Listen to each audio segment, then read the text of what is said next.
일본이 무릎을 꿇었습니다. 3조 5천억 원을 쏟아부은 최첨단 위성이 80kg짜리 한국 위성 앞에서 꼼짝도 못했습니다. 싱가포르에서 열린 아태 위성 경쟁에서 실제 태풍이 들이닥쳤습니다. 일본, 중국, 인도 전부 구름에 막혀 아무것도 보지 못했습니다. 하지만 한국만이 태풍을 뚫었습니다. 12개국이 지켜보는 앞에서 벌어진 충격적인 대반전. 그 전말을 지금 공개합니다.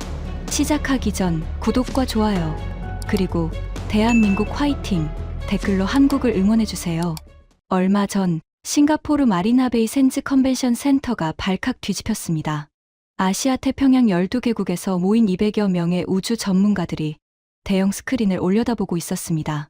3조 5천억 원을 쏟아부은 일본의 최첨단 정밀위성이 그 거대한 스크린 위에서 회색빛 노이즈만 내뱉고 있었습니다. 완전한 먹통이었습니다. 그 직후였습니다. 스크린 오른쪽에 선명한 영상 하나가 떠올랐습니다. 초대형 태풍 한가운데를 뚫고 촬영된 소름 끼칠 만큼 또렷한 지상 영상이었죠. 회의장이 술렁였습니다. 바로 한국의 80kg짜리 초소형 위성 14기가 보내온 실시간 데이터였습니다. 하지만 진짜 충격은 그 다음이었습니다. 저는 모리카와 유키코입니다. 올해 57살이고요. 일본 내각부 우주정책위원회 심의관으로 30년을 일했습니다. 일본의 우주 예산 배분, 기술 개발 로드맵, 국제협력 전략, 전부 제 손을 거쳤습니다. 그만큼 자부심도 대단했죠. 그런 제가 그날 싱가포르에서 완전히 무너졌습니다. 이건 일본 우주 기술 30년의 자부심이 하루아침에 뒤집힌 그날의 이야기입니다. 이야기를 처음부터 하겠습니다. 아시아 태평양 재난감시 위성 네트워크, 줄여서 APDSN이라고 불리는 이 프로젝트는 아태 지역 12개국이 공동으로 추진하는 위성 기반 재난 감시 시스템입니다. 총 예산 14조 원 규모의 초대형 프로젝트였죠. 핵심은 간단합니다. 태풍, 지진, 쓰나미, 화산 폭발 같은 대규모 재난이 발생했을 때 실시간으로 위성 영상을 제공하는 시스템을 구축하는 겁니다. 그리고 이 시스템의 주도국을 선정하는 최종 평가회가 싱가포르에서 열리게 됐습니다. 일본은 당연히 자신 있었습니다. 아니, 당연하다는 말이 부족하죠. 일본은 확신하고 있었습니다. 이 프로젝트의 주도권은 당연히 일본의 것이라고. 그도 그럴 것이 일본의 위성 기술은 반세기의 역사를 자랑합니다. 다이치 시리즈를 중심으로 한 지구 관측 위성은 세계 최고 수준이었고 JAXA는 아시아에서 가장 오래된 우주기관이었습니다.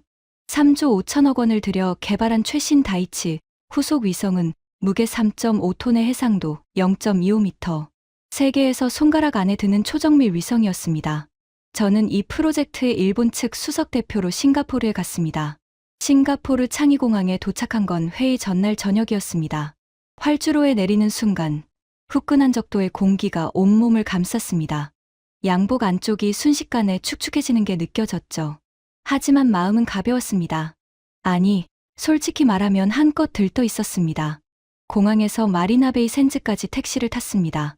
창밖으로 싱가포르의 야경이 반짝이고 있었습니다. 가든즈 바이 더 베이의 슈퍼트리가 보라색과 파란색 빛을 뿜어내고 있었고 고층 빌딩 사이로 열대의 습한 바람이 불고 있었죠. 제 핸드폰에는 도쿄에서 마지막으로 점검한 발표 자료가 들어 있었습니다. 78장의 슬라이드. 일본 위성 기술 50년의 역사가 담긴 완벽한 프레젠테이션이었습니다. 호텔에 짐을 풀자마자 리셉션 행사장으로 향했습니다. 마리나베이 샌즈 57층 루프탑.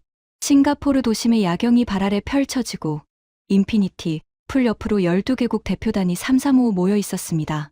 샴페인 잔이 부딪히는 소리와 각국 언어가 뒤섞여 웅성거리는 소리가 들렸습니다. 어딘가에서 제스민 향이 은은하게 풍겨왔죠. 저는 자연스럽게 일본 대표단과 함께 한쪽에 자리를 잡았습니다. JAXA 기술국장 야마모토, 미쓰비시 전기 위성사업부장 오쿠보, 전부 10년 넘게 함께 일한 동료들이었습니다. 모리카와 상, 내일 발표 순서 확인하셨습니까? 야마모토가 물었습니다. 오전 첫 번째입니다. 가장 먼저 발표하죠. 좋은 순서군요. 첫인상이 중요하니까. 오쿠보가 고개를 끄덕였습니다. 저도 동의했습니다. 첫 번째 발표국이 기준선을 정합니다. 나머지 나라들은 그 기준선 위에서 비교될 수밖에 없죠. 그때 리셉션장 반대편에서 낯선 사람들이 들어오는 게 보였습니다. 4명이었습니다. 양복 차림의 동양인들. 한 명은 40대 초반으로 보이는 남자였고 나머지 3명은 30대 초반의 젊은이들이었습니다. 가슴에 달린 명찰을 읽기엔 너무 멀었지만 그들이 어느 나라 사람인지는 바로 알 수 있었습니다. 한국이었습니다.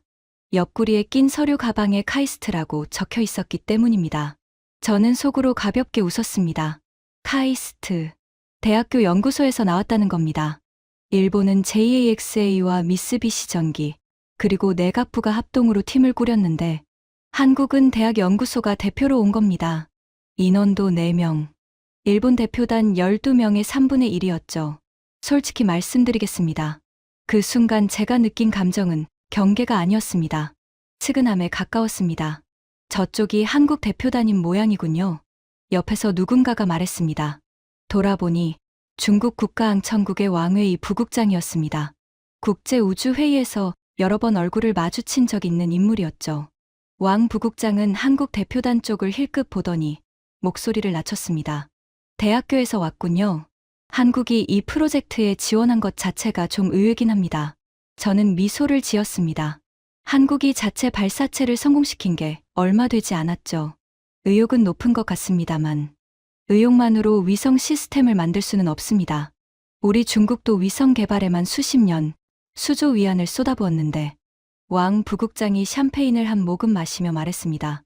그의 눈에는 한국에 대한 관심이라곤 전혀 없었습니다. 저도 마찬가지였습니다. 내일 일본 발표 기대하겠습니다. 다이치 후속기 사양이 상당하다고 들었는데요. 왕 부국장이 화제를 바꿨습니다. 그의 표정에 경쟁의식이 살짝 묻어 있었습니다. 보시면 아실 겁니다. 12년의 결과물이니까요. 12년이라 대단한 집중력이군요. 우리 중국도 가오펀 시리즈에 8년을 쏟았는데 솔직히 해상도에서 일본을 따라잡지 못했습니다. 그가 솔직하게 인정했습니다. 저는 그 순간 왕 부국장에게 약간의 호감을 느꼈습니다. 자국의 한계를 인정할 줄 아는 사람은 실력이 있는 사람이니까요. 결국 이번 프로젝트는 일본과 중국의 경쟁이 되겠군요. 제가 말했습니다. 인도도 나름 경쟁력이 있긴 합니다만 정치적으로 복잡하죠. 결국 기술력과 신뢰도로 보면 일본 아니면 중국입니다. 왕 부국장이 고개를 끄덕였습니다. 이 프로젝트의 진짜 경쟁은 일본과 중국 사이였습니다. 그 외의 나라들은 솔직히 들러리에 가까웠죠. 그때였습니다. 한국 대표단의 리더로 보이는 그 40대 남자가 음료를 들고 우리 쪽으로 걸어오는 게 보였습니다. 안녕하세요. 카이스트 박준혁입니다. 내일 함께 발표하게 됐습니다. 그가 명함을 내밀었습니다. 한국어 억양이 살짝 섞인 영어였습니다. 저는 명함을 받아들었습니다. 카이스트 위성기술연구센터장이라고 적혀 있었죠. 모리카와입니다. 내각부 우주정책위원회에서 왔습니다. 알고 있습니다. 모리카와 심의관님의 논문을 학생 때 읽었습니다. 다이치 위성사양서 설계에 관한 논문이요. 순간 살짝 놀랐습니다. 제 논문을 읽었다고요. 하지만 그건 사교적 인사라고 생각했습니다. 감사합니다. 내일 발표 잘하시길 바랍니다. 제 목소리에는 기대 안 하겠지만이라는 뉘앙스가 담겨 있었을 겁니다. 무례한 의도는 아니었습니다. 그냥 솔직한 감정이었죠. 박준혁은 미소를 짓고 고개를 숙인 뒤 돌아갔습니다. 뒷모습을 보면서 왕 부국장이 작은 소리로 중얼거렸습니다. 예의 바르긴 하군요. 네. 하지만 예의만으로 위성을 만들 수는 없죠. 한국은 경쟁 상대가 아니었습니다. 적어도 그때까지는요. 밤이 깊어지고 리셉션이 끝난 뒤 저는 호텔 방으로 돌아왔습니다. 창밖으로 보이는 마리나베이의 야경이 눈부시게 빛나고 있었습니다. 하지만 잠이 오질 않았습니다. 내일 발표가 신경 쓰인 게 아닙니다. 발표 자료는 완벽했으니까요.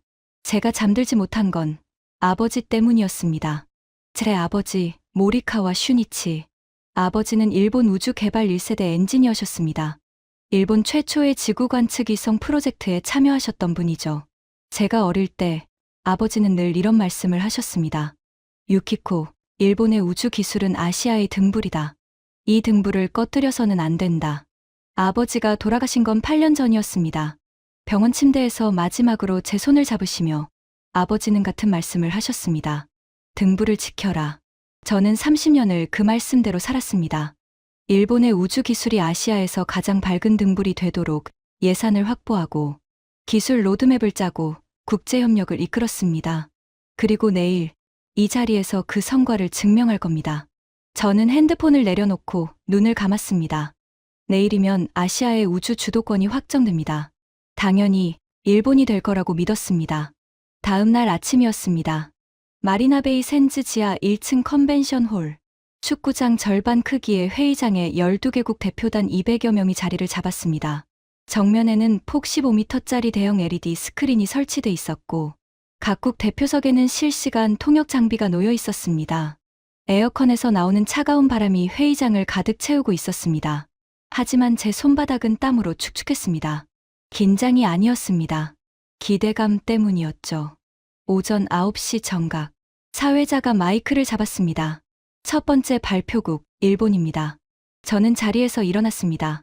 단상까지 걸어가는 20걸음 남짓한 거리가 느껴지지 않았습니다. 레이저 포인터를 집어들고 마이크 앞에 섰을 때 200여 개의 시선이 저를 향했습니다. 회의장 조명이 제 얼굴에 따뜻하게 내려앉았습니다. 저는 침착하게 입을 열었습니다. 일본의 지구 관측위성 역사는 반세기 전으로 거슬러 올라갑니다. 첫 슬라이드가 떴습니다. 일본 최초의 지구 관측위성 사진이었습니다. 아버지가 참여하신 그 프로젝트의 결과물이죠. 흑백의 거친 사진이었지만 그 안에 담긴 역사의 무게는 어마어마했습니다. 반세기 동안 일본은 총 47기의 지구 관측위성을 성공적으로 운용했습니다. 다이치 시리즈, GOSAT 시리즈, ASNARO 시리즈. 이 위성들이 축적한 지구 관측 데이터는 전 세계 80개국 이상의 연구기관이 활용하고 있습니다. 회의장이 조용해졌습니다. 좋은 신호였습니다. 그리고 이것이 일본의 최신작입니다. 스크린에 거대한 위성의 3D 모델이 떠올랐습니다. 다이치 후속 위성. 무게 3.5톤, 길이 7m. 태양 전지판을 펼치면 축구장 골대 크기가 되는 정밀 위성이었습니다. 회의장 여기저기서 작은 감탄 소리가 흘러나왔습니다. 해상도 0.25m. 지상에 있는 자동차의 번호판까지 식별할 수 있는 수준입니다. 인도네시아 대표가 고개를 끄덕이는 게 보였고 베트남 대표는 열심히 메모를 하고 있었습니다. UAE 대표는 옆 사람에게 뭔가 귓속말을 하고 있었죠. 레이더와 광학 센서를 동시에 탑재했으며 야간 관측과 악천후 관측 모두 가능합니다. 총 개발비 3조 5천억 원. 설계부터 완성까지 12년이 소요됐습니다. 저는 잠깐 말을 멈추고 회의장을 천천히 둘러봤습니다. 12년. 그 시간의 무게를 느끼게 해주고 싶었습니다. 12년이면 초등학생이 대학을 졸업하는 시간입니다. 그 세월 동안 일본의 최고 엔지니어 800여 명이 이 위성 하나에 매달렸습니다. 50년의 기술 축적, 12년의 개발 기간, 3조 5천억 원의 투자. 이것이 일본 위성 기술의 저력입니다. 마지막 슬라이드가 떴습니다. 일본 국기와 함께 다이치 후속 위성이 지구 궤도를 도는 영상이었습니다. 발표를 마쳤을 때 회의장에서 박수가 터져 나왔습니다. 의례적인 박수가 아니었습니다. 일부는 자리에서 일어나기까지 했죠. 진심이 담긴 반응이었습니다. 단상에서 내려오면서 심사위원석 쪽을 힐끗봤습니다. 싱가포르 과학기술부 장관이 이끄는 7인. 심사위원단 중 적어도 3명이 메모를 하면서 고개를 끄덕이고 있었습니다. 자리로 돌아오는 길에 야마모토가 작은 목소리로 말했습니다. 완벽했습니다. 모리카와 상. 오쿠보도 엄지를 들어 보였습니다. 박수 타이밍이 좋았습니다. 진심이었어요. 이거 확정적 아닙니까? 저는 미소를 지었습니다. 그렇죠. 완벽했습니다. 잠깐 뒤를 돌아보니 한국 대표단 쪽이 눈에 들어왔습니다. 박준혁이 팔짱을 끼고 조용히 앉아 있었습니다. 표정을 읽을 수가 없었습니다. 감탄도, 위축도, 초조함도 아닌 그냥 담담한 얼굴이었습니다. 당시엔 그게 무슨 의미인지 몰랐습니다. 나중에야 깨달았죠. 그건 자기가 가진 것에 대한 확신이었습니다. 그 뒤로 중국, 인도가 차례로 발표했습니다. 중국의 왕 부국장은 자국의 가오펀 시리즈를 앞세웠습니다. 규모 면에서는 인상적이었지만 정밀도에서 일본에 뒤졌습니다. 왕 부국장도 그걸 아는지 발표 내내 해상도 이야기는 슬쩍 피해가더군요. 인도의 ISRO 대표는 가성비를 강조했습니다. 적은 비용으로 효율적인 위성을 만든다는 논리였는데 기술 사양 자체는 일본과 중국에 한참 미치지 못했습니다. 저는 발표를 들으면서 속으로 점수를 매기고 있었습니다. 일본이 1위, 중국이 2위, 인도가 3위. 나머지 나라들은 사실상 들러리였습니다. 점심시간이었습니다. 야마모토, 오쿠보와 함께 호텔 레스토랑에서 식사를 하면서 저는 오전 발표들을 정리했습니다. 오전 결과는 예상대로입니다. 중국이 규모에서 밀어붙였지만 정밀도는 우리가 앞서죠. 야마모토가 연어 초밥을 집으며 말했습니다. 인도는 가성비를 강조했는데 솔직히 기술 사양 자체가 좀 부족하더군요. 오쿠보가 덧붙였습니다. 심사위원들 표정을 봤어요? 우리 발표 때 UAE 대표가 몸을 앞으로 기울이더라고요. 좋은 신호입니다. 저는 녹차를 한 모금 마시며 고개를 끄덕였습니다. 오후에 한국 발표가 있는데 어떤 걸 들고 나올까요? 오쿠보가 젓가락을 내려놓으며 물었습니다. 한국이 위성 분야에서 내세울 게 뭐가 있겠습니까? 카이스트에서 소형 위성 몇 기 띄운 게 전부일 텐데요. 야마모토가 국물을 한 숟갈 떠 마시며 대답했습니다. 어젯밤에 그 박이라는 사람을 만났는데 센터장이라고 하더군요. 나이가 40 초반이면 경력이 얼마나 되겠습니까? 제가 말했습니다. 카이스트가 위성 연구에서 나름 실적이 있긴 합니다. 하지만 소형 실험 위성 수준이죠. 우리 다이치급은 아직 꿈도 못 꿀 겁니다. 야마모토가 단호하게 말했습니다. 오쿠보가 피식 웃었습니다. 대학 연구소가 국가 프로젝트 수주전에 나오다니. 용기는 인정합니다만. 우리 셋은 가볍게 웃었습니다. 오후 세션을 향한 긴장감 같은 건 전혀 없었습니다. 한국은 아예 신경 쓸 필요가 없었으니까요.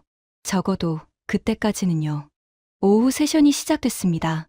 태국과 호주의 발표가 끝나고 사회자가 다음 발표국을 호명했습니다. 6번째 발표국, 대한민국. 저는 의자에 깊숙이 기대 앉았습니다. 솔직히 말하면 이 시간을 좀 쉬어가는 시간으로 생각하고 있었습니다. 핸드폰을 꺼내 도쿄에서 온 메일을 확인하려던 참이었죠. 그때 한국 대표가 단상에 올라갔습니다. 어젯밤 리셉션에서 봤던 그 남자였습니다. 40대 초반. 키가 크지도 작지도 않은 보통 체형에 검은 뿔테 안경을 쓰고 있었습니다. 양복은 단정하긴 했지만 솔직히 일본 대표단이 입은 맞춤 정장과는 비교가 안 됐습니다. 연구실에서 막 비행기를 타고 날아온 사람 같은 느낌이었죠.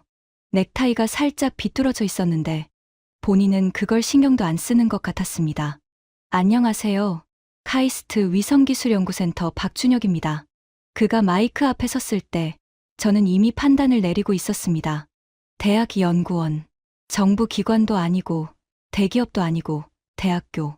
목소리는 차분했지만 그게 오히려 자신감이 부족해서 그런 거라고 생각했습니다. 일본의 상대가 되지 않을 겁니다. 하지만 그가 첫 번째 슬라이드를 넘기는 순간 제 손에 들려 있던 핸드폰이 멈췄습니다. 스크린에 뜬 건 거대한 위성 한 기가 아니었습니다. 작은 위성 14기가 지구를 감싸며 편대 비행하는 시뮬레이션 영상이었습니다. 마치 별자리가 움직이듯 14개의 작은 점이 지구 궤도 위에서 정교하게 대형을 유지하며 회전하고 있었죠. 한국은 초소형 위성 군집 시스템을 제안합니다. 그가 차분하게 말했습니다. 위성 한 기의 무게는 80kg입니다. 80kg. 저는 귀를 의심했습니다. 일본의 다이치 후속 위성이 3.5톤, 그러니까 3,500kg입니다. 한국이 들고 나온 건 그것의 40분의 1도 안 되는 무게였습니다. 저는 속으로 피식 웃었습니다. 3.5톤짜리 정밀 위성 앞에서 80kg짜리를 들고 나오다니. 이건 대형 트럭 앞에 자전거를 세워놓은 것과 같았습니다. 총 14기로 구성된 군집 위성 시스템이며 전체 개발비는 4,200억 원입니다. 4,200억 원. 일본이 투자한 3조 5천억 원의 8분의 1에도 못 미치는 금액이었습니다. 적은 돈을 투자했다는 건 그만큼 기술 수준이 낮다는 뜻 아니겠습니까? 야마모토가 옆에서 제 팔꿈치를 가볍게 쳤습니다. 고개를 돌려보니 그의 입꼬리가 살짝 올라가 있었습니다. 같은 생각이었던 거죠. 저는 다시 핸드폰 화면으로 시선을 내렸습니다. 그런데 다음 슬라이드에서 뭔가 이상한 게 나왔습니다. 14기 군집의 지구 재방문 주기는 평균 35분입니다. 35분. 저는 핸드폰에서 눈을 떼고 스크린을 올려다봤습니다. 재방문 주기라는 건 같은 지점을 다시 촬영할 수 있는 시간 간격을 말합니다. 위성이 지구를 한 바퀴 돌고 다시 같은 자리 위를 지나는 데 걸리는 시간이죠. 일본의 다이치 후속 위성은 단독 운용이기 때문에 재방문 주기가 약 12시간입니다. 하루에 같은 지점을 2번 정도밖에 촬영하지 못한다는 뜻입니다. 그런데 한국은 35분이라고 했습니다. 12시간 대 35분. 이건 단순한 차이가 아니었습니다. 또한 14기가 릴레이 방식으로 연속 촬영이 가능합니다. 바통 터치 방식이라고 부릅니다. 한 위성이 촬영 범위를 벗어나면 바로 다음 위성이 이어받습니다. 사각지대가 발생하지 않습니다. 저는 자세를 고쳐 앉았습니다. 등이 의자 등받이에서 떨어졌습니다. 물론 아직 크게 걱정할 건 없었습니다. 재방문 주기가 빠르다고 해도 해상도가 떨어지면 소용없으니까요. 80kg짜리 소형 위성의 해상도가 3.5톤급 정밀 위성을 이길 수는 없습니다. 물리적으로 불가능하죠. 렌즈 크기부터 차이가 나니까요. 개별 위성의 기본 해상도는 0.5m급입니다. 역시 0.5m. 일본의 0.25m에 비하면 절반 수준이었습니다. 저는 다시 등을 의자에 기댔습니다. 숫자는 거짓말을 하지 않습니다. 하지만 그 남자, 박준혁이라는 사람은 거기서 멈추지 않았습니다. 다만 그가 한 박자 쉬었습니다. 회의장이 순간 조용해졌습니다. 저희 시스템에는 한 가지 특별한 기능이 있습니다. 스크린이 둘로 나뉘었습니다. 왼쪽에는 구름으로 가득 찬 회색빛 위성사진이 떴습니다. 아무것도 보이지 않는 그냥 뿌연 화면이었죠. 그리고 오른쪽에는 놀랍도록 선명한 지상 영상이 나타났습니다. 도로, 건물, 차량까지 또렷하게 보이는 영상이었습니다. AI 기반 SAR 광학 퓨전 시스템입니다. 박준혁이 레이저 포인터로 스크린을 가리키며 말했습니다. 합성개구 레이더, 즉 SAR로 구름을 투과하고 광학 데이터와 실시간으로 결합합니다. 자체 개발한 딥러닝 알고리즘이 두 데이터를 융합해서 악천후에서도 0.3m급 해상도를 달성합니다. 0.3m. 저는 숨이 멈추는 것 같았습니다. 볼펜을 쥔 손가락에 힘이 들어갔습니다. 악천후에서 0.3m라고 했습니다. 일본의 다이치 후속 위성은 맑은 날에 0.25m입니다. 세계 최고 수준이죠. 하지만 구름이 끼면 어떻게 됩니까? 광학 위성은 아무것도 못 봅니다. 구름 아래가 전혀 보이지 않습니다. 사실상 눈이 먼 것과 같죠.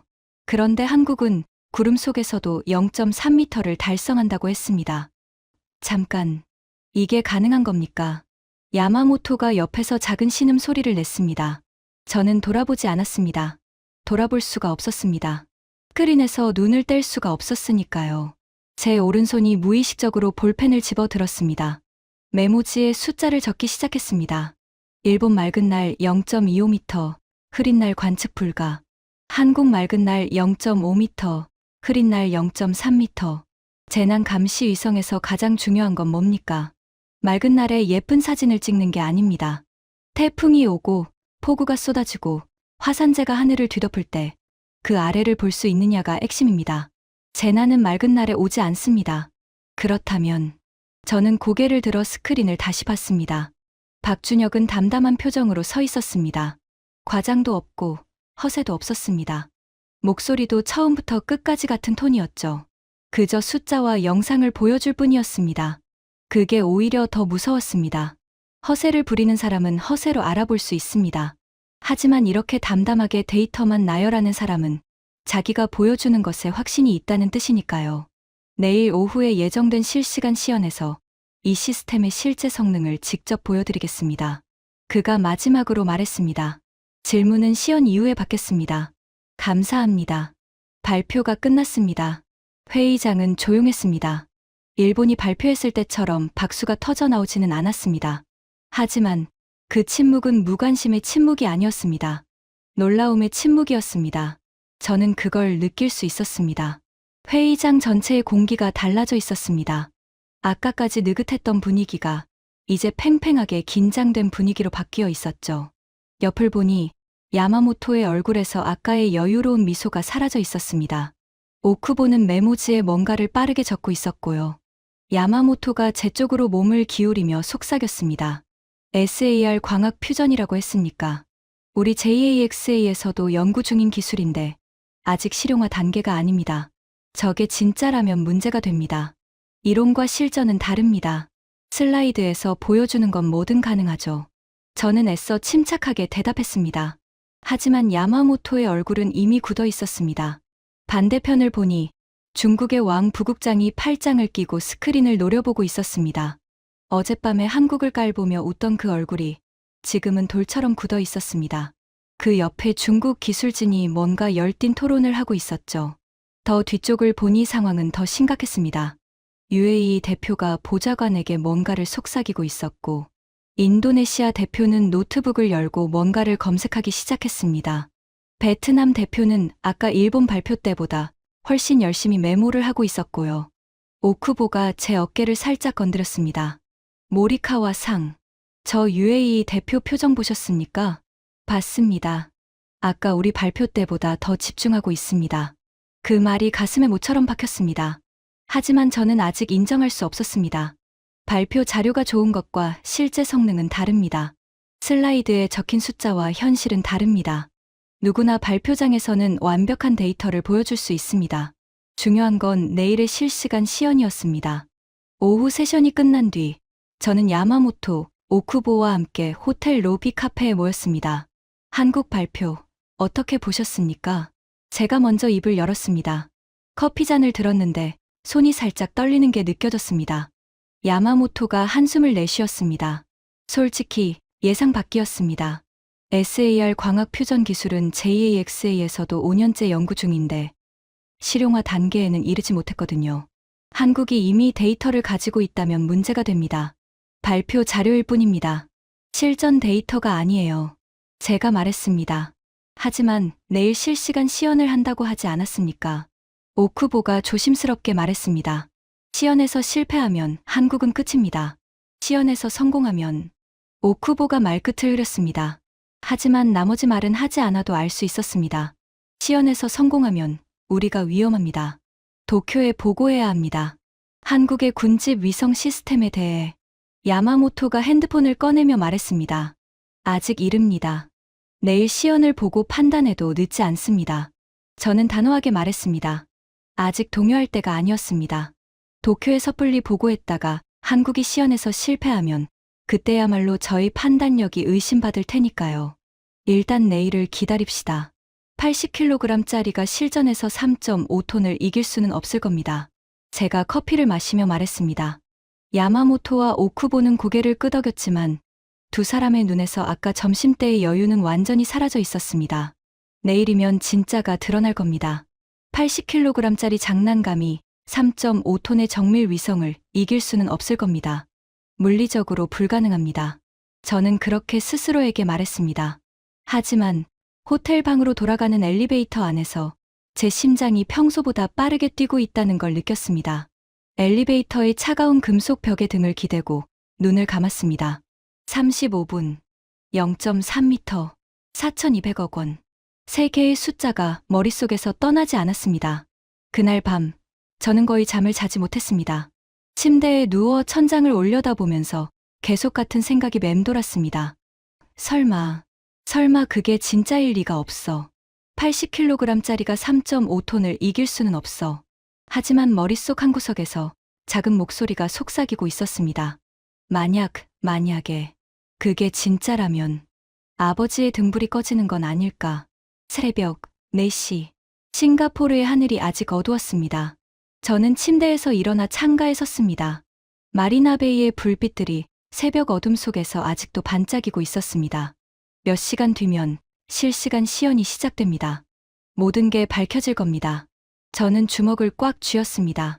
일본의 50년을, 아버지의 유산을, 3조 5천억 원의 기술을 80kg짜리 장난감에게 내줄 수는 없었습니다. 절대로. 다음 날 아침이 밝았습니다. 싱가포르의 하늘은 잿빛이었습니다.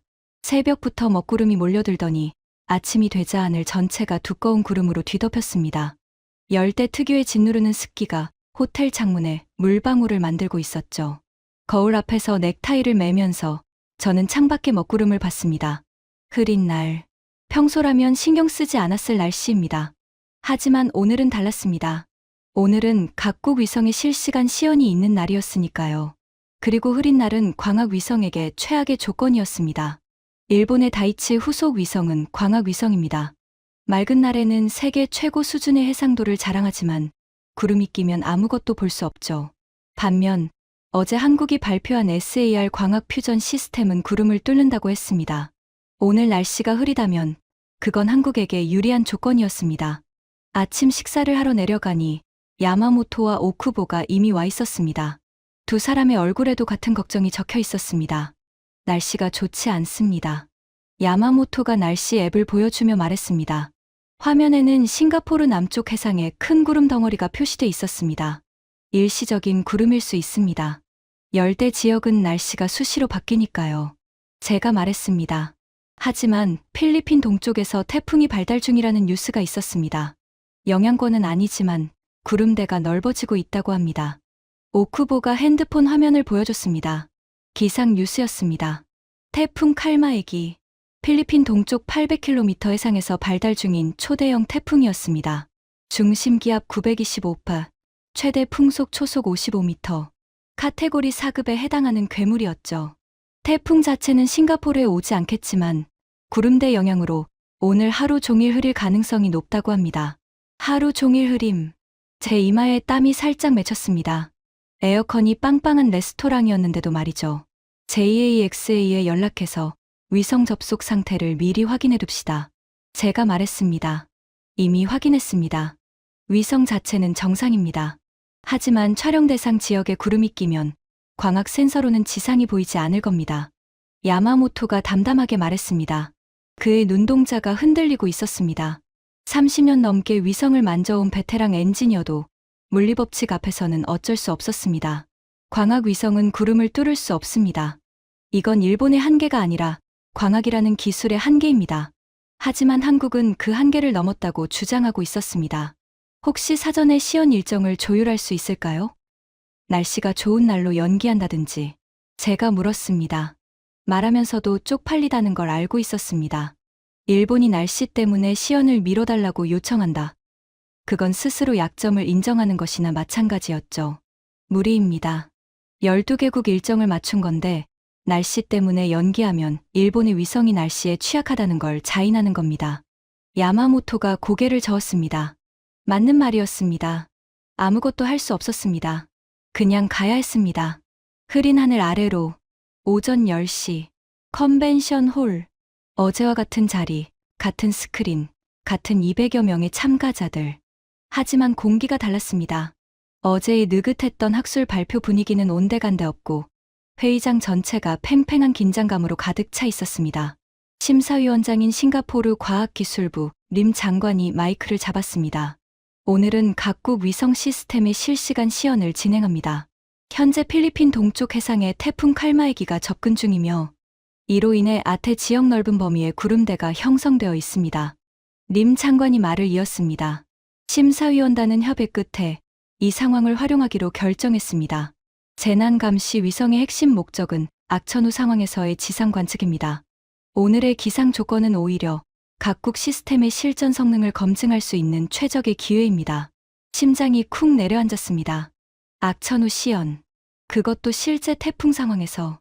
일본에게는 최악의 시나리오였습니다. 시연 지역은 세 곳입니다. 첫째, 필리핀 마닐라 인근. 태풍의 직접 영향권으로 두꺼운 구름과 폭우가 예상됩니다. 둘째, 베트남 중부 해안. 구름대 가장자리로 부분적 구름이 있습니다. 셋째, 인도네시아 자카르타. 열대성 소나기 구름이 간헐적으로 발생 중입니다. 세 곳 모두 구름이 있는 지역이었습니다. 야마모토가 제 팔을 잡았습니다. 그의 손이 차가웠습니다. 모리카와 상. 마닐라 인근은 포기해야 합니다. 두꺼운 구름 아래는 광학으로 절대 못 봅니다. 압니다. 베트남 중부도 쉽지 않습니다.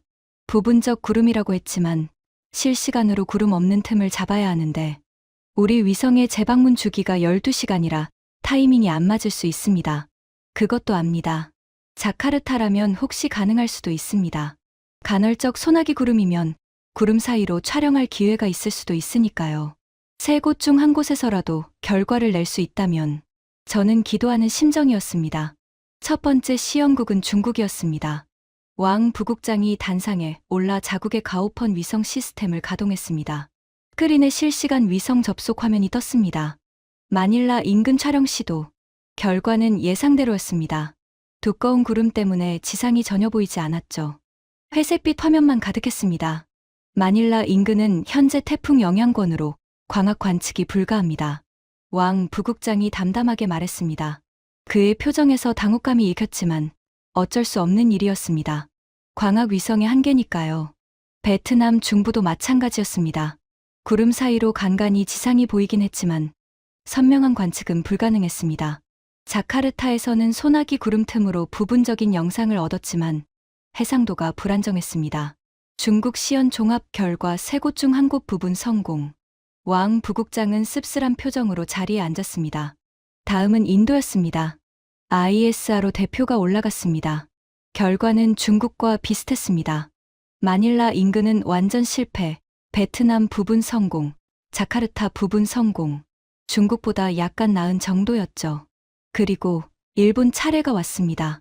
저는 자리에서 일어났습니다. 다리가 떨리는 걸 느꼈습니다. 단상까지 걸어가면서 200여 개의 시선이 저를 따라오는 게 느껴졌습니다. 어제와 같은 시선이었지만 무게가 달랐습니다. JAXA 관제센터에 실시간으로 연결했습니다. 스크린에 다이치 후속 위성의 접속 화면이 떴습니다. 마닐라 인근. 촬영 시도. 결과. 회색. 완전한 회색이었습니다. 구름 한 점 아래가 보이지 않았습니다. 3조 5천억 원의 위성이 아무것도 보여주지 못하고 있었습니다. 회의장이 쥐 죽은 듯 조용해졌습니다. 베트남 중부로 전환합니다. 저는 떨리는 목소리를 억지로 누르며 말했습니다. 베트남 중부. 구름 사이로 지상이 얼핏 보였습니다. 하지만 재방문 주기 12시간의 한계 때문에 위성이 정확히 구름 틈과 일치하는 시간에 그 상공을 지나지 못했습니다.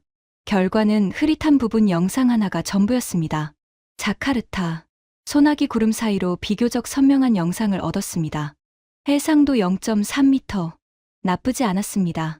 하지만 이건 맑은 날이었으면 0.25m가 나왔을 영상이었습니다. 구름 때문에 오히려 성능이 깎인 거죠. 그리고 결정적인 문제가 하나 더 있었습니다. 시간이었습니다. JAXA 관제센터에서 위성 명령을 보내고 위성이 해당 지역을 촬영하고 데이터를 지상으로 전송하고 처리하는 데까지 걸린 시간. 총 47분이었습니다. 47분. 재난 상황에서 47분은 치명적입니다. 쓰나미가 해안에 도달하는 시간이 30분도 안 되는데 위성 영상을 봤는데 47분이 걸린다면 그건 이미 쓸모가 없는 겁니다. 일본 시연 종합 결과 3곳 중 1곳 부분 성공. 대응 시간 47분. 중국과 비슷한 결과였습니다. 아니, 대응 시간을 고려하면 중국보다 못한 수준이었습니다. 중국은 위성수가 많아서 대응 시간이 32분이었거든요. 자리로 돌아오면서 등에서 식은땀이 흐르는 게 느껴졌습니다. 양복 안감이 등에 달라붙어 있었습니다. 야마모토와 눈이 마주쳤습니다.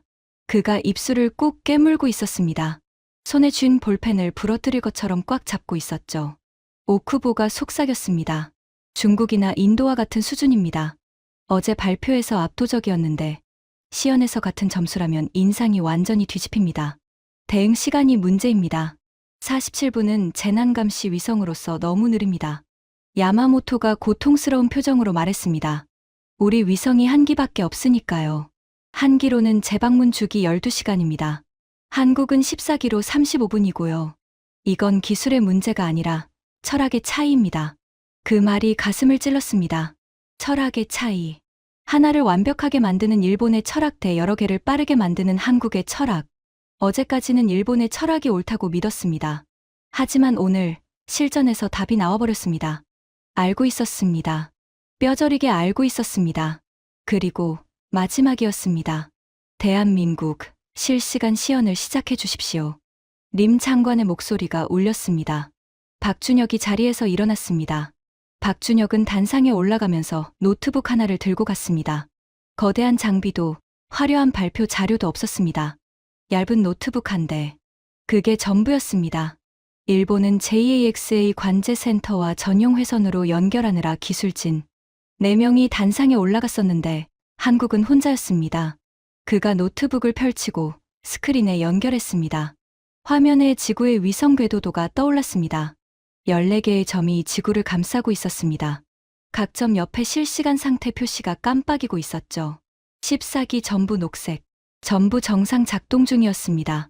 현재 14기 군집 위성 전체가 실시간으로 운용 중입니다. 위성 간 데이터 중계도 정상입니다. 그가 담담하게 말했습니다. 마닐라 인근부터 시작하겠습니다. 마닐라 인근. 태풍의 직접 영향권. 구름 두께가 수금에 달하는 최악의 조건. 일본도, 중국도, 인도도 전부 실패한 지역이었습니다. 저는 스크린을 올려다봤습니다. 손이 차가워지는 게 느껴졌습니다. 화면이 바뀌었습니다. 왼쪽에 SAR 레이더 영상이 떴습니다. 흑백이었지만 구름 아래 지형이 어렴풋이 보였습니다. 도로의 윤곽, 건물의 형태. 하지만 아직 세밀하지는 않았습니다. SAR로 구름을 투과한 원시 데이터입니다. 해상도 약 1m 수준이죠. 1m. 나쁘지 않지만 특별한 것도 아니었습니다.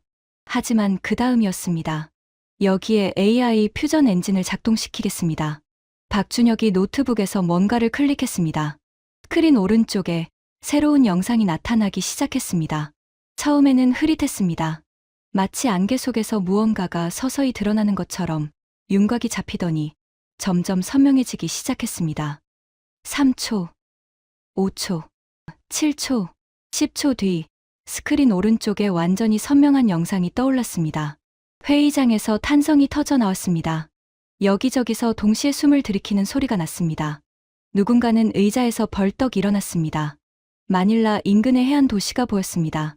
도로 위에 주차된 차량들, 건물 옥상에 설치된 태양열 패널, 해안가에 흩어진 어선들, 태풍에 대비해 항구에 묶여있는 배의 밧줄까지 보였습니다.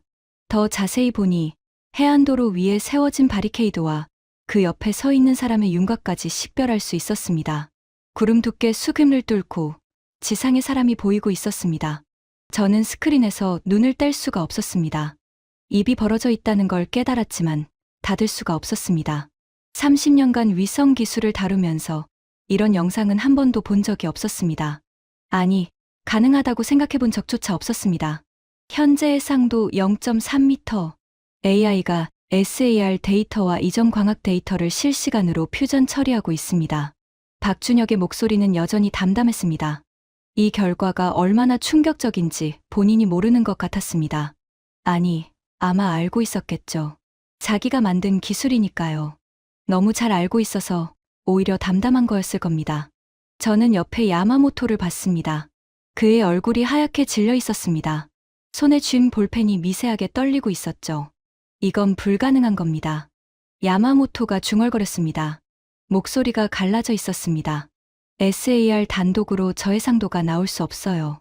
레이더 파장에 물리적 한계가 있거든요. AI가 어떻게 이런 퀄리티를 만들어내는 거죠? 어떤 알고리즘으로 파장 한계를 넘긴 겁니까? 저도 같은 의문이었습니다. 물리적으로 이해가 되지 않았습니다. SAR은 구름을 뚫을 수 있지만 해상도가 낮습니다. 광학은 해상도가 높지만 구름을 못 뚫습니다. 이 두 가지의 한계를 동시에 극복한다는 건 30년 전 제가 대학원에서 배운 위성공학 교과서로는 설명이 안 되는 일이었습니다. 하지만 지금 눈앞에서 벌어지고 있었습니다. 200명이 함께 보고 있었습니다. 환각이 아니었습니다. 심사위원석에서 한 위원이 손을 들었습니다. 호주 국방과학기술원 출신의 전문가였습니다. 박 센터장, 퓨전 처리 과정에서 어떤 종류의 뉴럴 네트워크를 사용합니까? 그리고 이 수준의 결과를 내기 위한 최소 위성수는 몇 기입니까? Generative Adversarial Network, 즉 GAN 기반의 독자 아키텍처를 사용합니다. 저희가 SAROPT-GAN이라고 부르는 모델입니다. 최소 위성수는 8기면 주요 지역 커버가 가능하고 14기면 전 지구를 30분 이내에 재방문할 수 있습니다. 기술적으로 완벽한 대답이었습니다. 회피도 없고 모호함도 없었습니다. 그 호주 위원이 메모를 하면서 고개를 끄덕이는 게 보였습니다. 전문가가 전문가를 인정하는 순간이었죠. 베트남 중부로 전환하겠습니다. 박준혁이 말했습니다. 화면이 바뀌었습니다. 이번에는 더 빨랐습니다. 5초 만에 선명한 영상이 나타났습니다. 베트남 중부 해안의 어촌 마을. 지붕 위에 널어놓은 빨래까지 보이는 수준이었습니다. 재방문 주기 35분의 장점을 보여드리겠습니다. 현재 이 지역 상공의 3기가 동시에 커버하고 있습니다. 바통 터치 방식으로 한 위성이 지나가면 다음 위성이 바로 이어받습니다. 스크린에 시간 표시가 떴습니다. 14시 23분, 14시 28분, 14시 33분. 5분 간격으로 같은 지역의 영상이 연속으로 나왔습니다. 마치 CCTV처럼 지속적으로 관측하고 있었습니다. 일본의 재방문 주기는 12시간. 한국은 5분마다 새 영상을 보내오고 있었습니다. 마지막으로 자카르타입니다. 자카르타 영상이 떴습니다. 여기는 구름이 비교적 적었기 때문에 광학 데이터와 SAR 데이터가 동시에 잡혔습니다. 두 데이터가 합쳐지자 해상도는 더 올라갔습니다. 구름이 적은 지역에서는 AI 퓨전의 정밀도가 더 올라갑니다. 현재 해상도 0.2m 이하입니다. 0.2m. 일본의 맑은 날 최고 해상도가 0.25m입니다. 한국은 부분적 구름 상황에서 일본의 맑은 날보다 더 선명한 영상을 보내고 있었습니다. 회의장 전체가 웅성거리기 시작했습니다. 여기저기서 작은 대화 소리가 터져나왔습니다. 심사위원석에서는 위원들이 고개를 맞대고 뭔가를 논의하고 있었습니다. 시연을 마치겠습니다. 질문 있으시면 받겠습니다. 박준혁이 마이크를 잡고 말했을 때 잠깐의 침묵이 흘렀습니다. 그리고 나서 질문이 쏟아졌습니다. 첫 번째 질문은 인도 ISRO 대표였습니다. AI 퓨전 엔진의 학습 데이터는 어디서 확보했습니까? 그리고 처리 시간이 10초 미만이라고 했는데 온보드 컴퓨팅인가요? 지상 처리인가요? 학습 데이터는 지난 3년간 축적한 4만 장 이상의 SAR 광학상 데이터입니다. 처리는 온보드와 지상 하이브리드 방식입니다. 초기 SAR 처리는 위성 내 AI 칩에서 하고 정밀 퓨전은 지상에서 합니다. 지상 처리 시간은 평균 7초입니다. 명확한 대답이었습니다. 어물쩍 넘어가는 부분이 없었습니다. 두 번째 질문은 호주 대표였습니다. 14기 군집의 수명은 얼마이며 교체 비용은 어떻게 됩니까?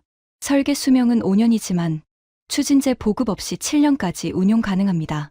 교체 비용이 바로 이 시스템의 핵심 장점입니다. 한 기 교체 비용이 약 300억 원입니다. 대형 위성 한 기 교체하는 비용의 10분의 1 수준이죠. 300억 원. 일본의 다이치 후속 위성 교체 비용은 최소 3천억 원 이상이었습니다. 제 볼펜이 메모지 위에서 멈췄습니다. 숫자가 명확했습니다. 너무 명확했습니다. 4,200억 원으로 14기를 만들어서 구름을 뚫고 5분마다 촬영하고 고장나면 300억 원에 교체한다.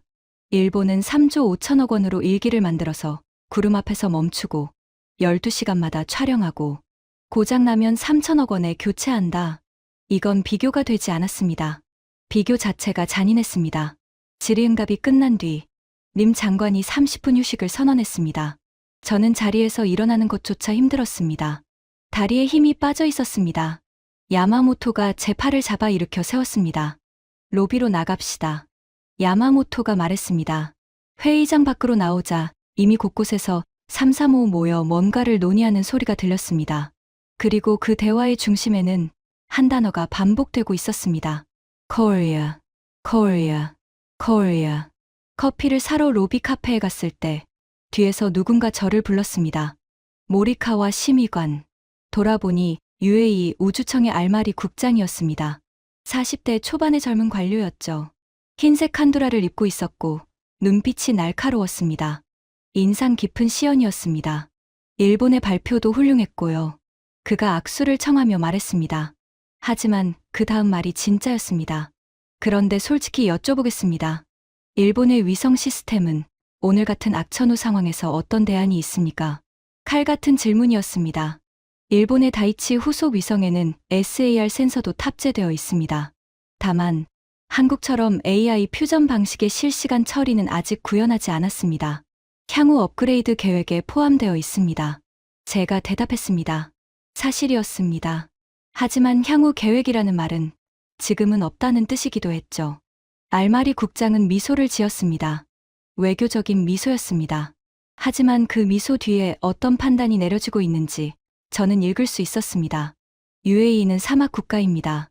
모래 폭풍이 자주 일어나죠. 모래 폭풍은 구름과 같습니다. 하늘을 가립니다. 광학 위성이 무력해지는 조건이죠. UAE에게는 악천후 관측 능력이 맑은 날 해상도보다 더 중요했습니다. 흥미로운 기술이군요. 한국의 시스템이 알마리 국장이 고개를 끄덕이며 돌아갔습니다. 가슴이 답답해졌습니다. 그때 저 멀리서 더 큰 충격이 벌어지고 있었습니다. 인도네시아 대표단 3명이 한국 대표단을 둘러싸고 있었습니다. 박준혁과 열띤 대화를 나누고 있었죠. 인도네시아는 세계 최대의 군도 국가입니다. 섬이 1만 7천 개가 넘죠. 태풍, 화산, 쓰나미, 지진, 재난의 보고입니다. 이런 나라에게 악천후 관측 능력은 생존의 문제였습니다. 인도네시아 대표가 뭔가를 물었고 박준혁이 노트북을 열어 데이터를 보여주고 있었습니다. 인도네시아 대표들의 얼굴이 점점 밝아지고 있었습니다. 그리고 베트남 대표도 그 무리에 합류했습니다. 필리핀 대표도. 저는 그 광경을 멍하니 지켜보고 있었습니다. 물이 높은 곳에서 낮은 곳으로 흐르듯 사람들이 자연스럽게 한국 대표단 쪽으로 모여들고 있었습니다. 아까까지 일본 주변에 모여있던 아세안 국가들이 하나둘 한국 쪽으로 이동하고 있었습니다. 그때 야마모토가 작은 목소리로 정보를 전해줬습니다. 인도 ISRO 대표도 한국 쪽에서 명함을 교환한 것 같습니다. 방금 돌아오면서 뭔가 메모하고 있었습니다. 인도까지. 아까 시연에서 일본과 비슷한 결과를 낸 인도가 한국에게 접근하고 있다는 건 한국 기술을 도입하거나 협력하겠다는 의미였습니다. 경쟁자가 아니라 한국의 파트너가 되겠다는 뜻이죠. 오쿠보가 제 옆으로 와서 작은 목소리로 말했습니다. 저 상황 보이십니까? 봅니다. 인도네시아가 한국에 관심을 보이고 있습니다. UAE도 아까 모리카와 상에게 한국 기술을 물었지 않습니까? 우리 쪽에는 아까부터 아무도 안 옵니다. 그 말이 가슴에 모처럼 박혔습니다. 어제까지 일본 발표에 감탄하며 메모하던 사람들이 오늘은 한국 주변에서 메모하고 있었습니다. 저는 커피를 사러 카페에 가는 척하면서 한국 대표단 근처를 지나갔습니다. 박준혁이 인도네시아 대표와 나누는 대화가 귀에 들어왔습니다. 14기 전체 시스템 도입 비용이 얼마입니까? 인도네시아 대표가 물었습니다. 기본 시스템 구축 비용은 약 4,200억 원입니다. 하지만 인도네시아 같은 군도 국가의 경우 맞춤형 운용 설계를 하면 10기 시스템으로도 전 영토 커버가 가능합니다. 그러면 약 3천억 원 수준이죠. 3천억 원으로 인도네시아 전체를 감시한다고요. 일본의 다이치 후속 위성 한 기, 가격과 비슷한 금액으로 나라 전체를 커버하는 시스템을 구축한다는 뜻이었습니다. 게다가 지상국 운영 시스템까지 포함한 패키지로 제공합니다. 훈련 프로그램도 함께요. 박준혁이 덧붙였습니다. 인도네시아 대표의 눈이 빛났습니다. 구체적인 논의를 이번 주 안에 할 수 있겠습니까? 물론입니다. 저는 커피를 집어들고 조용히 그 자리를 떠났습니다. 손이 떨려서 커피가 출렁였습니다. 검은 액체가 종이컵 가장자리에서 흔들리고 있었습니다. 그때 더 예상 밖의 일이 벌어졌습니다. 중국의 왕 부국장이 혼자서 한국 대표단 쪽으로 걸어가는 게 보였습니다. 왕 부국장은 어젯밤에 저와 함께 한국을 깔보던 사람이었습니다. 그가 박준혁에게 다가가서 뭔가를 말했습니다. 저는 있는 힘을 다해 그 대화를 들으려고 했습니다. 하지만 너무 멀었습니다. 다만 왕 부국장의 표정은 읽을 수 있었습니다. 어젯밤의 거만함은 사라져 있었습니다. 대신 진지한 얼굴이었습니다. 전문가가 전문가를 마주했을 때 짓는 그런 얼굴이었죠. 잠시 뒤 왕 부국장이 한국 대표단에서 돌아왔습니다. 커피를 사러 카페에 온 것처럼 행동했지만 저는 그가 박준혁에게 뭔가를 물어봤다는 걸 알고 있었습니다. 왕 부국장. 제가 다가가서 말을 걸었습니다. 한국 시연 어떻게 보셨습니까?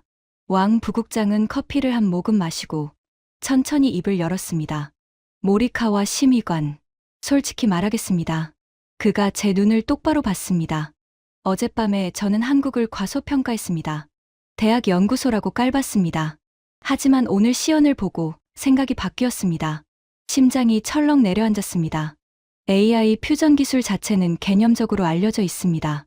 중국도 연구하고 있고요. 하지만 저 수준의 실시간 처리를 실전 배치한 건 솔직히 처음 봅니다. 한국이 먼저 해냈습니다. 인정할 건 인정해야죠. 중국이 한국을 인정했습니다. 어젯밤에 같이 한국을 깔보던 바로 그 중국이. 하지만 아직 장기 안정성은 검증되지 않았습니다. 한 번의 시연으로 모든 걸 판단하기는 이릅니다. 제가 말했습니다. 최후의 논리였습니다. 왕 부국장이 고개를 살짝 끄덕였습니다. 그건 맞습니다. 하지만 심사위원들이 같은 생각을 할지는 모르겠군요. 저는 한 가지를 더 물었습니다. 왕, 부국장. 중국은 어떻게 하실 겁니까? 이대로 한국의 주도권을 넘깁니까? 왕 부국장이 잠시 생각하더니 대답했습니다. 모리카와 심의관. 솔직히 말하겠습니다. 중국은 이미 판단을 내렸습니다. 이번 프로젝트에서 주도권을 잡는 것보다 한국의 기술을 배우는 게 더 가치 있다고 봅니다. 충격이었습니다. 중국이 주도권 경쟁을 포기하고 한국에게서 배우겠다고 선언한 겁니다. 한국의 AI 퓨전 기술은 위성 분야만이 아니라 자율주행, 의료 영상, 환경 감시 전반에 적용 가능합니다. 플랫폼 기술이에요. 이걸 놓치면 안 됩니다. 왕 부국장은 이미 한국 기술의 확장성까지 파악하고 있었습니다. 어젯밤에 저와 함께 한국을 깔보던 사람이 하루 만에 한국의 기술 지도를 읽고 있었습니다. 그 순간 깨달았습니다.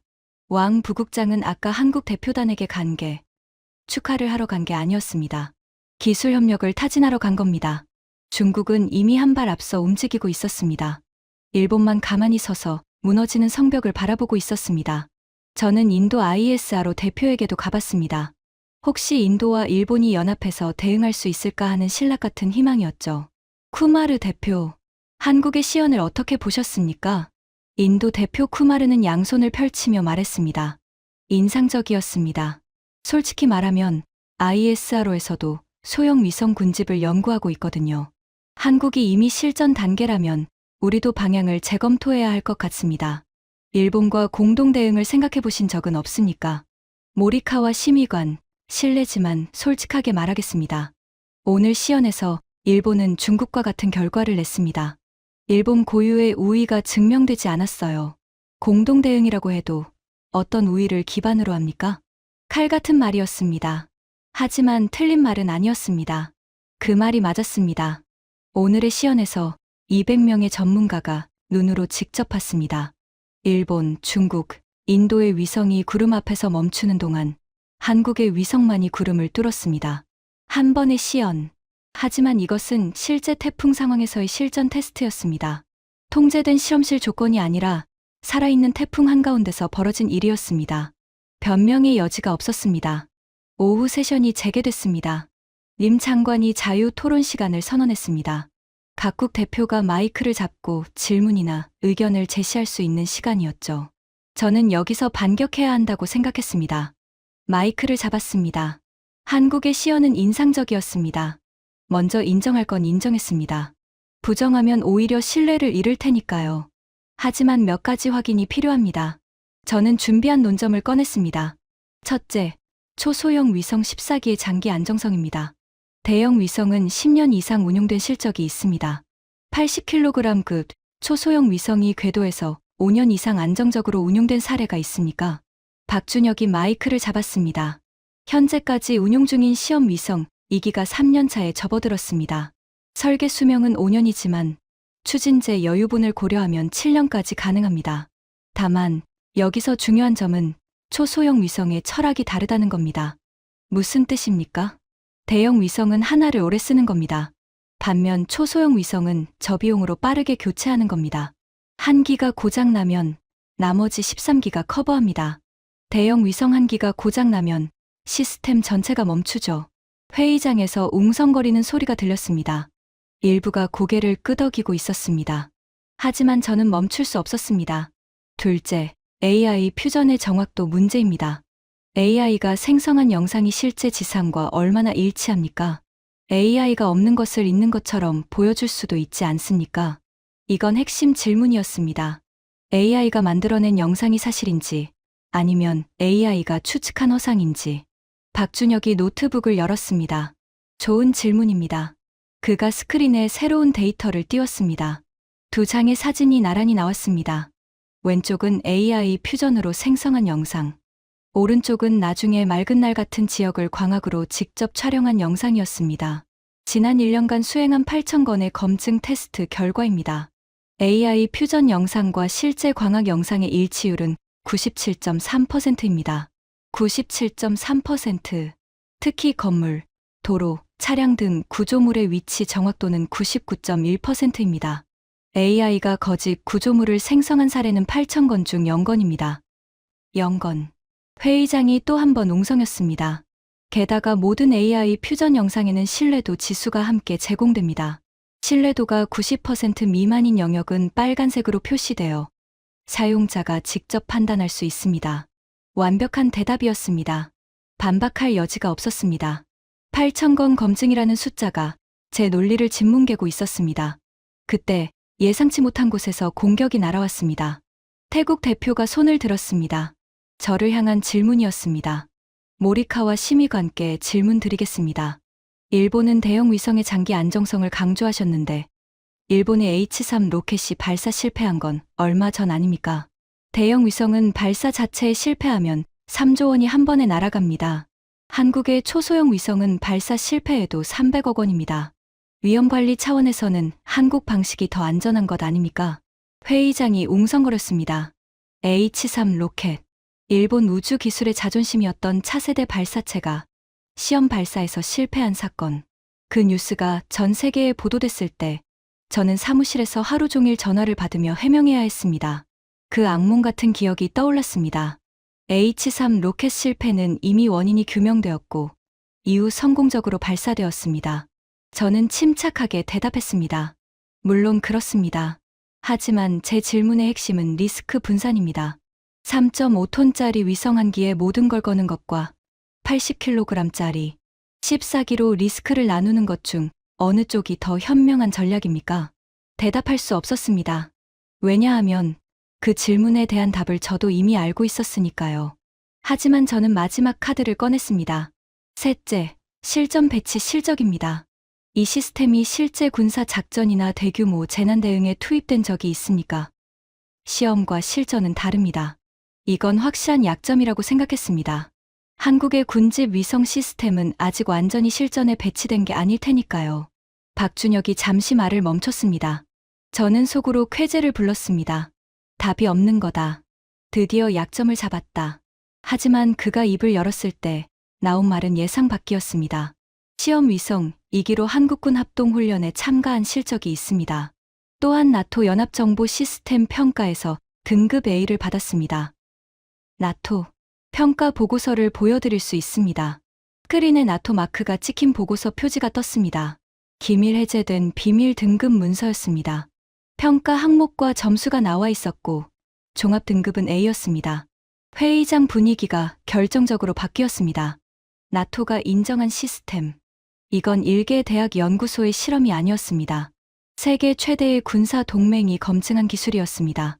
저는 마이크를 내려놓았습니다. 더 이상 질문할 게 없었습니다. 자리로 돌아가는 길에 인도 ISRO 대표가 저를 봤습니다. 그의 눈에는 동정이 담겨 있었습니다. 아까까지 같은 처지라고 생각했던 인도가 지금은 저를 동정하고 있었습니다. 자리에 앉았을 때 야마모토가 속삭였습니다. 도쿄에 보고해야 합니다. 뭐라고 보고합니까? 사실대로요. 한국의 위성 기술이 우리 예상을 완전히 뛰어넘었다고. 저는 눈을 감았습니다. 3조 5천억 원, 12년, 800명의 엔지니어, 50년의 역사. 그 모든 것이 4,200억 원짜리 80kg 위성 14기 앞에서 무너지고 있었습니다. 그때 회의장 한쪽에서 소란이 일었습니다. 여러 명의 핸드폰이 동시에 울렸습니다. 속보입니다. 누군가가 외쳤습니다. 태풍 칼마에기가 예상보다 빠르게 필리핀에 접근하고 있습니다. 세부 섬에 경보가 발령됐습니다. 회의장이 순식간에 술렁였습니다. 림 장관이 긴급하게 마이크를 잡았습니다. 참가국 여러분, 현재 상황을 고려하여 비공식 긴급 테스트를 제안합니다. 각국 위성 시스템으로 세부 섬 일대의 실시간 상황을 파악할 수 있는 국가가 있습니까? 실제 재난 상황이었습니다. 더 이상 시험이나 발표가 아니었습니다. 진짜 태풍이 진짜 도시를 향해 오고 있었고 수십만 명의 생명이 달린 상황이었습니다. 일본 위성으로 세부를 볼 수 있습니까? 저는 야마모토를 봤습니다. 그가 고개를 저었습니다. 세부는 지금 태풍 중심권에 가깝습니다. 두꺼운 구름과 폭우 속입니다. 광학 위성으로는 절대 못 봅니다. 중국도 마찬가지였습니다. 왕 부국장이 입술을 깨물고 있었습니다. 인도도 무기력했습니다. 그때 박준혁이 손을 들었습니다. 저희 위성으로 가능합니다. 그가 노트북을 열고 14기 군집에 명령을 내렸습니다. 3분 뒤 스크린에 세부 섬의 실시간 영상이 떠올랐습니다. 태풍 한가운데였습니다. 바람과 비가 미친 듯이 몰아치고 있는 지역이었습니다. 하지만 한국의 SAR 광학 퓨전 시스템은 그 속에서 세부 시내의 도로 상황을 선명하게 보여주고 있었습니다. 스크린 왼쪽이 현재 세부 시내 도로 상황입니다. 오른쪽은 해안지대의 침수 현황입니다. 박준혁이 설명을 이어갔습니다. 왼쪽 화면에는 세부 시내의 대피 경로가 보였습니다. 주요 도로 두 곳이 침수로 막혀 있었고 우회 도로로 차량이 몰리면서 극심한 정체가 발생하고 있었습니다. 오른쪽 화면에는 해안 저지대의 침수 범위가 시간별로 표시되어 있었습니다. 빨간색 영역이 점점 넓어지고 있었죠. 해안에서 200m까지 물이 들어온 상태였습니다. 이 데이터를 기반으로 최적 대피 경로를 자동 산출할 수 있습니다. 현재 AI가 분석한 결과 3번 국도 대신 7번 지방도를 통한 우회가 약 40분 빠릅니다. 회의장이 완전히 조용해졌습니다. 이건 더 이상 기술 시연이 아니었습니다. 실제로 태풍 속에 있는 사람들의 생명이 달린 정보였습니다. 림 장관이 필리핀 대표에게 물었습니다. 이 데이터를 필리핀 재난관리청에 즉시 전달할까요? 필리핀 대표가 자리에서 일어났습니다. 그의 눈이 빨갛게 충혈되어 있었습니다. 목소리가 떨리고 있었죠. 부탁드립니다. 세부에 제 고향 친척들이 있습니다. 이 영상이면 대피 경로 판단에 결정적 도움이 됩니다. 부디. 회의장이 숙연해졌습니다. 위성 기술이라는 건 결국 사람을 위한 것입니다. 하늘에서 내려다보는 눈이라는 건 결국 사람의 목숨을 지키기 위한 것이죠. 한국의 80kg짜리 위성 14기가 실제 재난 현장에서 사람의 목숨을 구하는 데이터를 보내고 있었습니다. 박준혁이 즉시 데이터를 필리핀 측에 전송했습니다. 회의장에 설치된 대형 스크린에는 데이터가 전송되는 과정이 실시간으로 표시되고 있었습니다. 전송 완료. 필리핀 재난관리청에서 수신 확인 메시지가 왔습니다. 필리핀 대표가 양손으로 얼굴을 감쌌습니다. 어깨가 미세하게 떨리고 있었죠. 그리고 누군가가 박수를 치기 시작했습니다. 한 사람, 두 사람. 박수가 퍼져나갔습니다. 아까의 의례적인 박수가 아니었습니다. 진심이 담긴 뜨거운 박수였습니다. 자리에서 일어나는 사람도 있었습니다. 인도네시아 대표, 베트남 대표, UAE의 알마리 국장. 하나둘 기립하면서 박수를 치기 시작했습니다. 저는 박수를 치지 못했습니다. 두 손이 무릎 위에서 꽁꽁 굳어 있었습니다. 눈앞이 흐려지는 게 느껴졌습니다. 야마모토도 박수를 치지 못하고 있었습니다. 오쿠보만이 억지로 한두 번 손뼉을 쳤을 뿐이었죠. 그 순간 아버지의 말씀이 떠올랐습니다. 등불을 지켜라. 등불은 지금 서울에서 빛나고 있었습니다. 도쿄가 아니라. 오쿠보가 조심스럽게 물었습니다. 도쿄에 뭐라고 보고합니까? 저는 한참 동안 대답하지 못했습니다. 핸드폰을 꺼내 도쿄 사무실에 전화를 걸었습니다. 통화 버튼을 누르는 손가락이 떨리고 있었습니다. 신호음이 3번 울렸습니다. 그 3번의 신호음이 영원처럼 길게 느껴졌습니다. 모리카와입니다. 긴급 보고 드립니다. 전화를 받은 건 우주정책실 차장 니시무라였습니다. 15년을 함께 일한 동료였죠. 모리카와-상, 시연은 어떻게 됐습니까? 우리가 일위 맞죠? 니시무라의 목소리에는 확신이 담겨 있었습니다. 당연히 1위일 거라는 확신. 한국의 위성 기술이 우리 예상을 완전히 뛰어넘었습니다. 전화기 너머에서 침묵이 흘렀습니다. 실시간 시연에서 태풍 속 관측에 성공한 나라는 한국뿐이었습니다. 일본, 중국, 인도 전부 구름에 막혀 실패했습니다. 잠깐만요. 한국이라고 했습니까? 카이스트 연구소가? 네. 80kg짜리 초소형 위성 14기가 군집 비행하면서 AI로 구름을 뚫고 실시간 영상을 보냈습니다. 실제 태풍 상황에서 필리핀 재난관리청에 데이터를 제공하기까지 했습니다. 그게 말이 됩니까? 80kg짜리가? 니시무라의 목소리가 올라갔습니다. 3년 전 일본의 H3 로켓이 발사에 실패했을 때도 이렇게 당혹한 목소리가 아니었습니다. 말이 됩니다. 200명이 눈으로 직접 봤습니다. 저도 봤고요. 긴 침묵이 흘렀습니다. APDSN 프로젝트 주도권 확보가 어려울 수 있습니다. 말을 하면서 제 목소리가 갈라지는 게 느껴졌습니다. 30년간 쌓아온 일본 우주 기술의 자부심이 한 통의 전화로 무너지고 있었습니다. 내일 최종 결과 발표 후에 상세 보고하겠습니다. 전화를 끊고 핸드폰을 주머니에 넣었습니다. 손에서 힘이 빠져나가는 게 느껴졌습니다. 야마모토가 옆에서 조심스럽게 물었습니다. 도쿄 반응이 어땠습니까? 놀라고 있습니다. 당연하겠죠. 우리도 놀랐으니까. 내일 결과가 어떻게 나올 것 같습니까? 저는 대답하지 않았습니다. 대답할 수 없었습니다. 야마모토가 한숨을 쉬었습니다. 30년입니다. 제가 JAXA에서 위성을 만져온 시간이요. 그 30년이 오늘 하루에 무너진 기분입니다. 야마모토 상. 네. 30년이 무너진 게 아닙니다. 우리가 30년 동안 한 방향만 보고 있었던 겁니다. 그 말이 제 입에서 나온 순간 스스로 놀랐습니다. 아직 인정하고 싶지 않았는데 입은 이미 진실을 말하고 있었습니다. 회의장 밖으로 나왔습니다. 복도의 큰 유리창 앞에 섰습니다. 싱가포르의 하늘은 여전히 잿빛이었습니다. 구름이 하늘 전체를 뒤덮고 있었죠.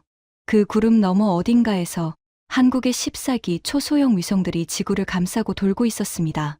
80kg짜리 장난감이라고 비웃었던 그것들이 3조 5천억 원의 거대한 일본 위성이 구름 앞에서 멈출 때 4,200억 원의 작은 한국 위성 14기는 구름을 뚫고 태풍을 뚫고 사람을 살리고 있었습니다.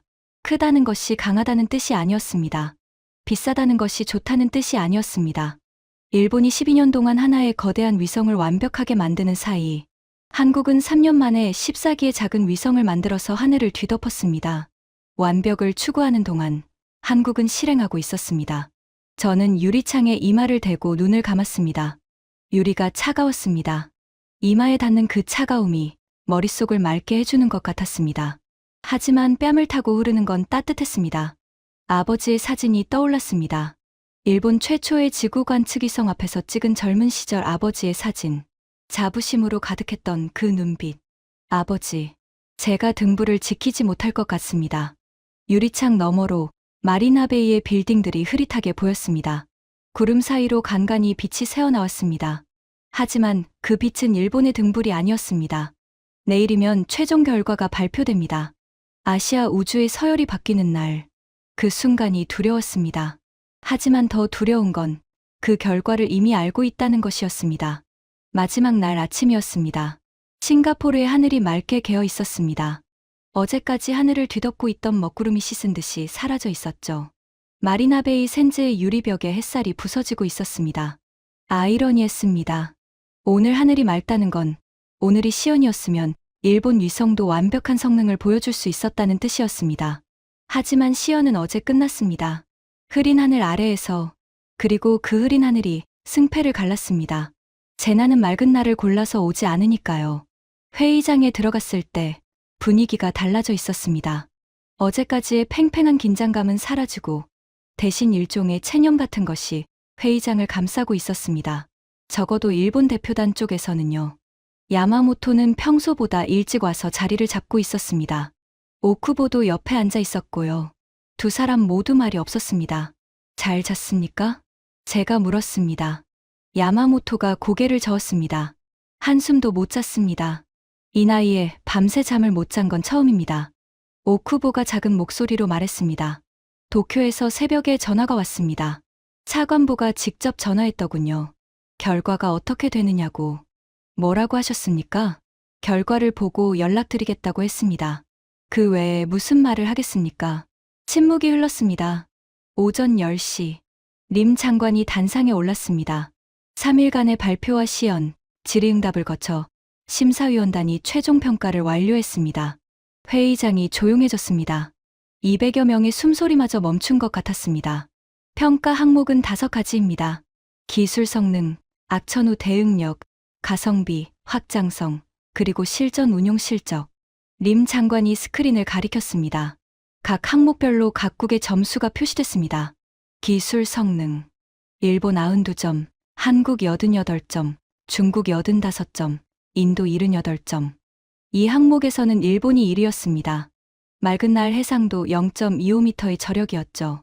하지만 이건 시작일 뿐이었습니다. 악천 후 대응력. 한국 97점, 인도 62점, 중국 60점, 일본 58점. 가슴이 쿵 내려앉았습니다. 일본이 58점. 중국보다 낮았습니다. 어제 시연에서 대응 시간이 47분으로 중국의 32분보다 느렸던 게 반영된 겁니다. 한국은 97점, 압도적이었습니다. 가성비, 한국 96점, 인도 89점, 중국 75점, 일본 52점. 52점, 3조 5천억 원이라는 가격표가 점수에 그대로 반영됐습니다. 확장성, 한국 94점, 중국 82점, 인도 76점, 일본 65점. 실전 운용 실적, 일본 88점, 한국 82점, 중국 80점, 인도 72점. 이 항목에서는 일본이 다시 1위였습니다. 50년의 역사는 거짓말을 하지 않았습니다. 하지만 5개 항목 중 2개에서 1위를 해도 나머지 3개에서 꼴찌에 가까우면 의미가 없었습니다. 종합 점수입니다. 림 장관이 마지막 슬라이드를 넘겼습니다. 1위, 대한민국, 종합 91.4점. 2위, 중국, 종합 76.4점. 3위, 인도, 종합 75.4점. 4위, 일본, 종합 71.0점. 4위, 일본이 4위, 중국에도 졌고 인도에도 졌습니다. 50년의 역사와 3조 5천억 원의 투자가 4위라는 숫자로 돌아왔습니다. 따라서 심사위원단은 아시아 태평양 재난감시 위성 네트워크 APDSN의 주도국으로 대한민국을 선정합니다. 회의장에서 박수가 터져나왔습니다. 한국 대표단 쪽에서 작은 환호성이 들렸습니다. 어제까지 조용하게 앉아있던 박준혁의 동료 3명이 서로를 끌어안고 있었습니다. 저는 움직일 수가 없었습니다. 의자에 못이 박힌 것처럼 앉아 있었습니다. 야마모토가 옆에서 긴 한숨을 내쉬었습니다. 오쿠보는 고개를 떨구고 있었고요. 4위. 아시아에서 4위. 아버지가 평생을 바쳐 지킨 등불이 오늘 꺼졌습니다. 그때였습니다. 한국 대표단 쪽에서 움직임이 있었습니다. 박준혁이 자리에서 일어나 걸어오고 있었습니다. 저를 향해 제 심장이 빠르게 뛰기 시작했습니다. 왜 오는 겁니까? 승리의 기쁨을 보여주러 온 겁니까? 아니면 위로를 하러 온 겁니까? 어느 쪽이든 저는 받아들일 준비가 되어 있지 않았습니다. 하지만 박준혁은 제 앞에 서서 전혀 예상하지 못한 말을 했습니다. 모리카와 심의관님, 그가 가볍게 고개를 숙였습니다. 일본과 함께 하고 싶습니다. 저는 그 말을 이해하지 못했습니다. 무슨 뜻입니까? APDSN 시스템은 초소형 위성 군집이 핵심입니다. 하지만 초소형 위성만으로는 한계가 있습니다. 특히 정밀 지질 관측이나 심층 해양 분석은 대형 정밀위성이 필수적입니다. 박준혁이 이어 말했습니다.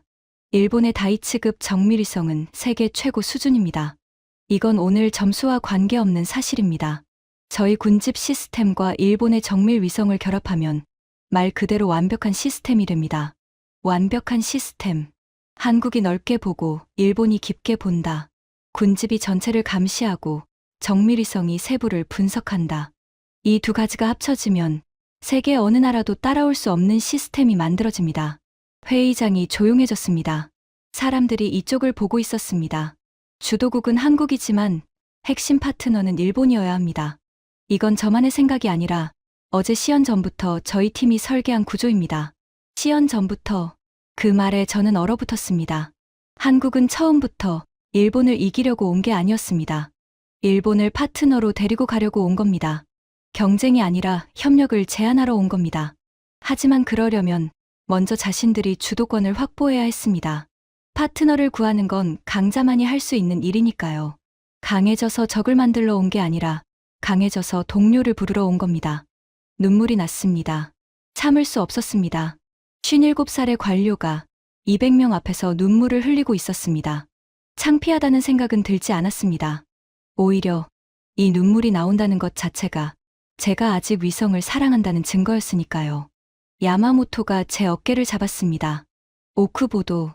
저는 떨리는 목소리로 말했습니다. 박 센터장. 네.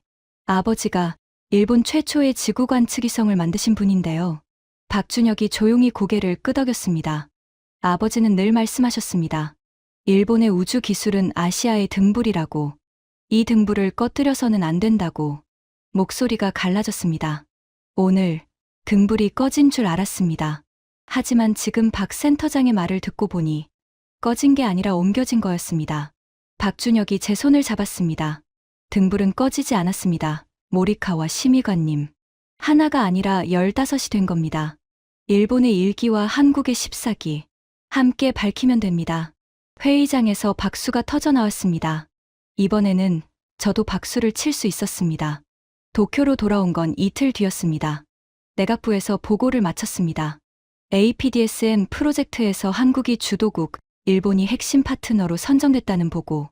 예상했던 것보다 분위기가 나쁘지 않았습니다. 한국과의 파트너십이라는 프레임이 패배보다는 나았으니까요. 차관보가 마지막으로 물었습니다. 모리카와 심의관, 솔직히 말해주세요. 한국을 따라잡으려면 얼마나 걸립니까? 저는 생각했습니다. 솔직하게 대답해야 했습니다. 따라잡는다는 표현이 맞지 않습니다. 방향을 바꿔야 합니다. 무슨 뜻입니까? 일본은 50년 동안 하나의 완벽한 위성을 만드는 데 집중했습니다. 한국은 작지만 많은 위성을 빠르게 만들어서 하늘을 채웠습니다. 따라잡는 게 아니라 함께 가는 겁니다. 일본의 정밀함과 한국의 속도가 합쳐지면 그게 세계 최고입니다. 차관보가 천천히 고개를 끄덕였습니다. 보고를 마치고 사무실로 돌아온 저는 책상 서랍을 열었습니다. 아버지의 유품이 들어있는 서랍이었습니다. 낡은 위성 설계 도면. 일본 최초의 지구 관측 위성의 초기 스케치였습니다. 종이가 누렇게 발해 있었지만 연필로 그려진 선들은 아직도 선명했습니다. 도면을 꺼내 책상 위에 펼쳤습니다. 아버지가 그린 위성은 컸습니다. 그 시대의 기술로 할 수 있는 최선을 다해 가능한 한 크고 정밀한 위성을 설계하셨습니다. 그게 아버지 세대의 철학이었습니다. 하나를 만들더라도 완벽하게. 하지만 시대가 바뀌었습니다. 완벽한 하나보다 충분한 14시 세상을 바꾸는 시대가 왔습니다. 아버지의 등불은 꺼지지 않았습니다. 다만 하나의 큰 등불에서 15개의 작은 등불로 퍼진 겁니다. 그리고 그 15개가 함께 빛나면 하나보다 더 넓게, 더 멀리 비출 수 있습니다. 저는 도면을 접어 다시 서랍에 넣었습니다. 그리고 핸드폰을 꺼내 한 통의 메일을 썼습니다. 수신인 박준혁 카이스트 위성기술연구센터장. 제목 파트너십 협의 일정 요청. 보내기 버튼을 눌렀습니다. 창밖으로 도쿄의 새벽 하늘이 보였습니다. 아직 어두웠지만 동쪽 하늘에 가느다란 빗줄기가 하나 보이기 시작했습니다. 새벽이 오고 있었습니다. 그 빗줄기 너머로 눈에 보이지 않는 곳에서 한국의 14기 위성과 일본의 위성이 함께 지구를 돌고 있을 겁니다. 구름 위, 태풍 위, 모든 것 위에서. 아버지, 등불은 꺼지지 않았습니다. 더 많아졌을 뿐입니다. 지금까지 일본 내각부 모리카와 심의관이 싱가포르에서 경험한 충격적인 이야기였습니다. 대한민국의 기술이 세계를 놀라게 할 때마다 우리 모두의 가슴이 뜨거워집니다. 이 이야기가 마음에 드셨다면 주변에 널리 공유해 주세요. 작은 관심이 대한민국의 큰 자부심이 됩니다. 구독과 좋아요도 부탁드립니다. 지금까지 감동테라였습니다. 감사합니다.